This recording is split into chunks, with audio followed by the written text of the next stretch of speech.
2017 সালে মিয়ানমারের রাখাইন রাজ্যে রোহিঙ্গাদের ওপর দেশটির সেনাবাহিনীর হত্যা, ধর্ষণ ও অগ্নিসংযোগের পর থেকে 10 লাখের বেশি রোহিঙ্গা বাংলাদেশে পালিয়ে আসে।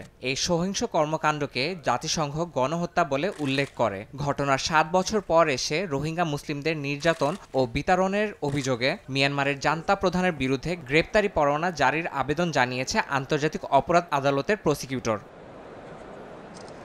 যদিও মিয়ানমার আইসিসির সদস্য রাষ্ট্র নয়, তবে 2018 এবং 19 সালে আন্তর্জাতিক অপরাধ আদালত জানায় যে বাংলাদেশে সংঘটিত অপরাধের কারণে আইসিসির এ বিষয়ে হস্তক্ষেপের অধিকার রয়েছে।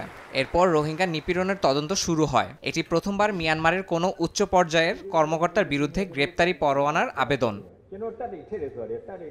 আদালতের বিচার প্যানেল এখন তদন্ত করে দেখবে অভিযোগের যথাযথ প্রমাণ আছে কিনা। আপিলের পর গ্রেপ্তারি পরোয়ানা জারি করতে সাধারণত 3 মাস সময় লাগে। যদিও বরাবরই জান্তা সরকার সব অভিযোগ অস্বীকার করে আসছে। তাদের দাবি অভিযান ছিল সন্ত্রাসীদের বিরুদ্ধে, বেসামরিকদের বিরুদ্ধে নয়।